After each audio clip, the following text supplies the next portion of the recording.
नमस्कार दोस्तों और प्यारे बच्चों। आज इस वीडियो में आपको कक्षा 10 भौतिक विज्ञान के एक महत्वपूर्ण टॉपिक के विषय में जानकारी दी जाएगी। और अगर आपको मेरे द्वारा दी गई जानकारी अच्छी लगे तो मेरे चैनल रोजगार विद विकास को लाइक करें, सब्सक्राइब करें और ज़्यादा से ज़्यादा शेयर करें। और अगर कोई समस्या हो तो कमेंट्स बॉक्स में कमेंट्स लिखकर मेरा हौसला बढ़ाए, जिससे मैं अपनी वीडियो को और अच्छी तरीके से बना सकूं। अब आज का जो टॉपिक है उसके विषय में हम चर्चा करेंगे। जो आज का टॉपिक है हमारा वो है अवतल दर्पण द्वारा यू वी व एफ में संबंध। बड़ा आसान टॉपिक है अगर आप इसे अच्छी तरीके से समझेंगे तो। इसमें आप ध्यान देंगे कि एक अवतल दर्पण हमने चित्र इधर किरण आरेख हमने खींच रखा है। तो इसमें एक अवतल दर्पण है M1 और M2। जो हमारे किरण आरेख में है वो हम यहाँ पे लिखते जाएंगे। तो सबसे पहले लिखा है, माना कि M1 व M2 एक अवतल दर्पण है हमारे पास अवतल दर्पण M1 और M2।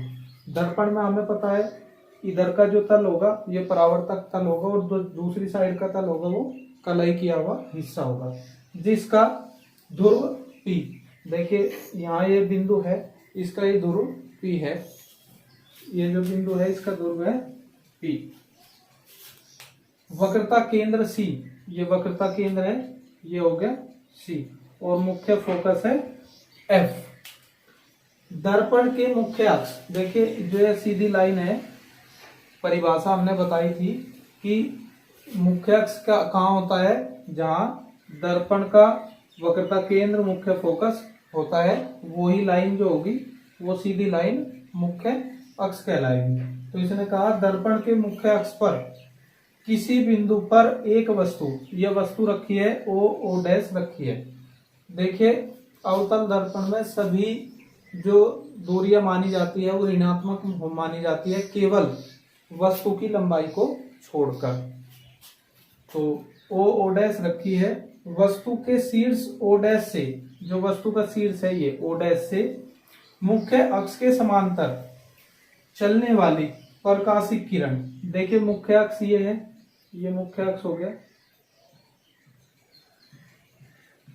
मुख्य अक्ष के समांतर बिल्कुल इसके आमने सामने, जो बीच का डिस्टेंस है वो इक्वल चलने वाली प्रकाशिक किरण दर्पण के बिंदु A, देखिए सीधी चलेगी और दर्पण के बिंदु A से टकराती है तथा परावर्तन के पश्चात, जब यहां से टकराओगी तो परावर्तित हो जाएगी, परावर्तन के पश्चात मुख्य फोकस से होकर चली जाती है, मुख्य फोकस से होकर चली जाती है। इसके बाद पुनः दूसरी प्रकाशिक किरण भी यहां से ही चलेगी और जो कि दर्पण के वक्रता केंद्र C से होकर जाएगी और दर्पण के B बिंदु पर टकराएगी। जो भी प्रकाशिक किरण दर्पण के वक्रता केंद्र से होकर जाती है वो अपने मार्ग से विचलित नहीं होती, तो जो कि परावर्तन के बाद पुनः अपने मार्ग पर वापस लौट आती है। ये दोनों प्रकाशिक किरणें, एक तो ये और एक ये दोनों प्रकाशिक किरणें एक दूसरे को जिस बिंदु पर काटती है, देखिए इस बिंदु पर काट दिया एक दूसरे को, वह बिंदु वस्तु का उल्टा तथा वास्तविक प्रतिबिंब होगा। देखिए इसका तो ऊपर को एरो का निशान है, इसका नीचे को, तो इसका मतलब सीधी वस्तु है तो प्रतिबिंब उल्टा। इसीलिए अवतल दर्पण में प्रतिबिंब कैसे बनते हैं, उल्टे और वास्तविक बनते हैं। तो उपरोक्त चित्र में ये वस्तु है और ये प्रतिबिंब है। देखिए बच्चों, अब इसके बाद हम U, V और F देखेंगे कि इस किरण आरेख में U कौन सा है, V कौन सा है और F कौन सा है। तो सबसे पहले U, तो दर्पण हमारा ये रहा, वस्तु ये रही, तो दर्पण से वस्तु की दूरी को U कहते हैं, दर्पण से वस्तु की दूरी को U कहते हैं। तो यहां लिखेंगे दर्पण से वस्तु की दूरी,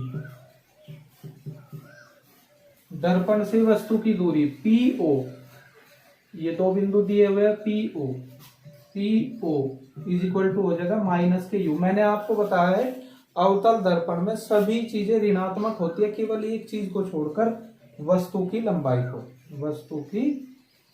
को।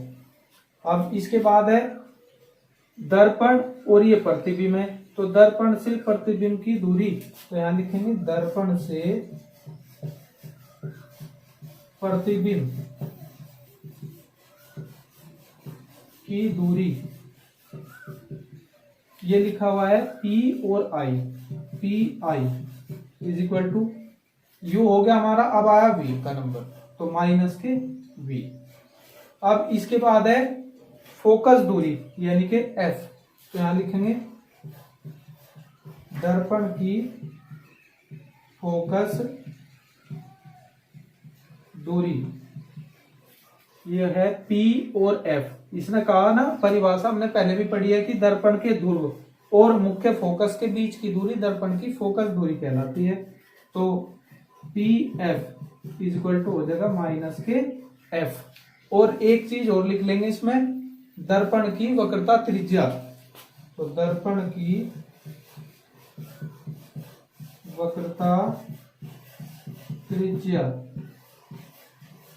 तो दर्पण की वक्रता त्रिज्या होगी P और C, PC is equal to हो जाएगा माइनस के R। ठीक है बच्चों। अब इसमें हम क्या करेंगे कि हमें इसमें 4 त्रिभुज बनाने हैं, वो भी समकोणिक। तो सबसे पहले बिंदु A से इस रेखा पे हम एक लंब खींच लेंगे, जिससे हमें 4 त्रिभुज प्राप्त हो जाए। ठीक है बच्चों, तो ये हमने लंब खींच लिया। अब आप इस आकृति को देखेंगे, ये आकृति एक आयताकार आकृति होगी। आयताकार आकृति का अर्थ होता है जिसकी सम्मुख भुजाएं जो होती है वो समान होती है। अब मैंने आपको कहा था कि हम इसमें 4 त्रिभुज देखेंगे और वो भी समकोणिक, समान कोण के होने चाहिए। तो ये कोण 90 डिग्री, ये कोण 90 डिग्री, ये कोण 90 डिग्री, और ये भी क्योंकि लंब खींचा हुआ है तो ये भी क्या होगा, 90 डिग्री होगा। तो 2 त्रिभुज लेंगे एक साथ, तो यहां लिखेंगे त्रिभुज OC। देखिए ये वाला त्रिभुज OC, वह त्रिभुज IC, वह त्रिभुज IC समकोणिक है, समकोणिक यानी कि समान कोण के हैं। तो इसका मतलब है इस बड़े वाले त्रिभुज का लंब बटे छोटे वाले त्रिभुज के लंब के बराबर लिखेंगे, बटे लिखेंगे। तो O डैश, इसका लंब तो ये हो गया O डैश, और इसका लंब हो गया I डैश बटे I डैश बराबर। और बड़े वाले त्रिभुज का आधार OC बटे में आ जाएगा छोटे वाले त्रिभुज का आधार CI। ठीक है, इसे समीकरण नंबर 1 लिखेंगे। अब इसके बाद दूसरे 2 त्रिभुज और है हमारे पास A, इसको यहां लिखेंगे N, ANF, तो यहां लिखेंगे त्रिभुज ANF, वह त्रिभुज ये हो जाएगा आपका I डैश IF समकोणिक है, जैसे हमने पहले किया था। बड़े वाले त्रिभुज का लंब AN बटे छोटे वाले त्रिभुज का I डैश बराबर बड़े वाले त्रिभुज का आधार है NF बटे इसका है FI, समीकरण नंबर 2। देखिए बच्चों, हमारी 1 और 2 समीकरण हमें प्राप्त हो गई थी। अब हम क्या करेंगे, समीकरण 2 को देखेंगे। AN कहाँ है, ये मैंने अभी शुरुआत में बताया था कि एक आयत की आकृति बन गई। आयत में जो सम्मुख भुजाएं होती है वो बराबर होती है, तो ए एन किसके बराबर होगी, ओ डैश के। तो यहाँ लिखेंगे A N is equal to O dash. और फिर एन एफ देखेंगे, एन और एफ ये हो गया। अब आप ध्यान से देखेंगे कि पी और एन के बीच बहुत कम दूरी है, तो हम इसे नगण्य मान लेंगे। तो यहां लिखेंगे एन एफ भी बराबर होगा पी एफ के। तब समीकरण 2 से, तो समीकरण 2 ये हमारी, तो चेंज करेंगे हम इसमें, ए एन की जगह लिखेंगे ओ डैश बटे आई डैश बराबर, और एन एफ की जगह लिखेंगे पी एफ बटे एफ आई। अब आप देखेंगे कि समीकरण नंबर, अब ये 3 होगी, समीकरण 3 और समीकरण 1 में LHS यानी कि लेफ्ट हैंड साइड दोनों की बराबर है, तो दोनों समीकरणों को बराबर रख देंगे। तो यहां लिखेंगे समीकरण 1 बराबर समीकरण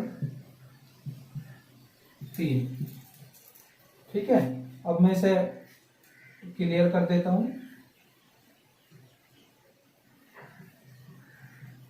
तो ये हो जाएगा आपका P F is equal to F I. ठीक है, अब यहाँ पे हम वैल्यू पुट करेंगे। ध्यान से देखेंगे, बड़ा आसान टॉपिक है, ध्यान से देखेंगे तो आपकी समझ में आ जाएगा। पी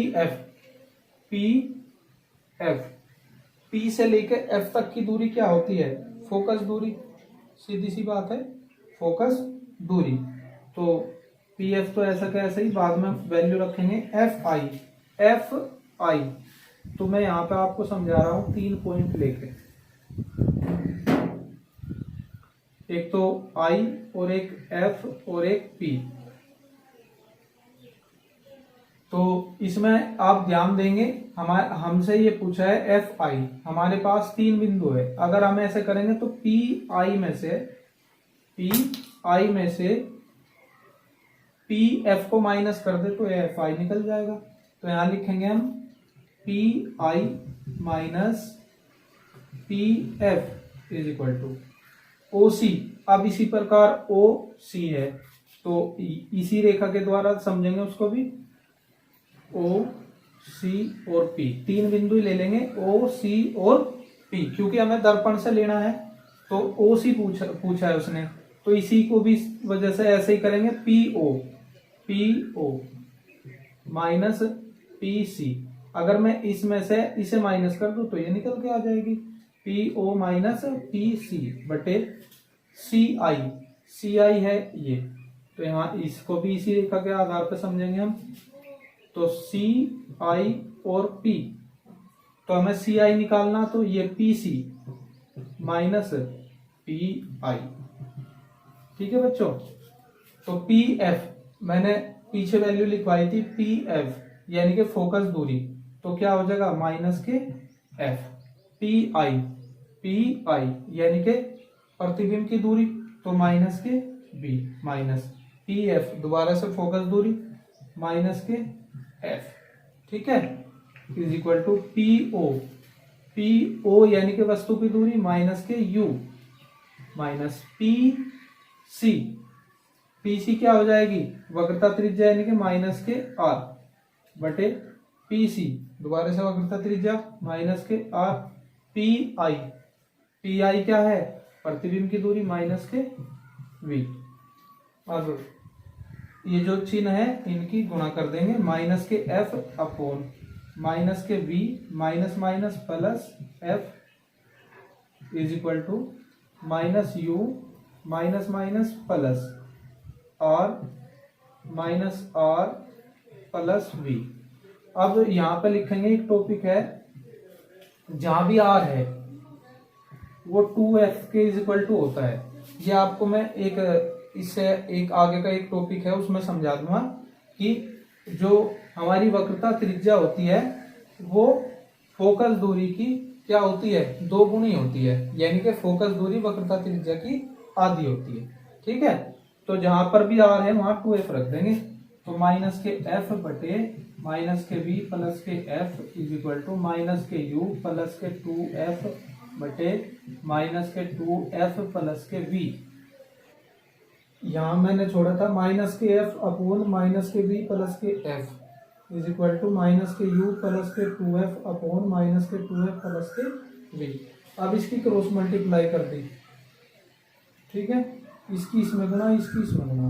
तो यहाँ लिखा मैंने माइनस के एफ माइनस के 2f प्लस के वी, इधर माइनस के वी प्लस के एफ एक ब्रैकेट में, दूसरे में माइनस के यू प्लस के 2f। अब इसकी गुणा इसमें करी तो क्या हो जाएगा minus minus plus 2f square, फिर माइनस के एफ की इसमें करी तो माइनस के वी एफ। इसी प्रकार माइनस की यू से इसमें करी, माइनस के वी में तो प्लस के यू भी हो गया, और माइनस के यू से इसमें करी तो क्या हो जाएगा माइनस के यू से एफ में करेंगे तो माइनस का यू एफ। अब इसी प्रकार प्लस के 2f से इसमें करेंगे तो माइनस के 2vf, और इसकी इसमें करेंगे तो प्लस के 2f स्क्वायर। देखिए बराबर में दोनों side 2f square 2f square है वो भी प्लस के, इससे ये कट जाएगा, ठीक है।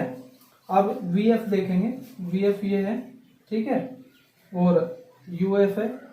तो एक काम करेंगे, तो ये भी इधर और ये भी इधर, दोनों माइनस के इस साइड दिया हमने, तो माइनस के vf प्लस के uf प्लस के 2vf is equal to uv। अब क्या करेंगे vf ये माइनस कर लेंगे तो क्या हो जाएगा vf plus uf, vf plus uf is equal to uv। अब इससे आगे इधर देखेंगे, ये जो इक्वेशन है इसमें हम क्या करेंगे, दोनों ओर, यहां लिख रहा हूं मैं, दोनों ओर uvf से भाग देने पर, तो vf बटे uvf प्लस uf बटे uvf is equal to uv बटे uvf। इससे ये कट गया, u से u कटेगा, f से f कटेगा, v से v कटेगा, f से f कटेगा, 1 बटे u प्लस 1 बटे v इज इक्वल टू 1 बटे f। यही अवतल दर्पण द्वारा u v व f में संबंध है जो आपको न्यूमेरिकलों में काम आएगा। प्यारे बच्चों, मैंने आज ये आपको टॉपिक पढ़ाया है। अगर आपकी समझ में आया हो तो मेरे चैनल को लाइक करें, सब्सक्राइब करें और शेयर जरूर करें। और अगर आपको सभी बातें बिल्कुल अच्छी तरीके से समझ में आई है तो वीडियो के नीचे कमेंट्स बॉक्स में कमेंट जरूर लिखें। धन्यवाद।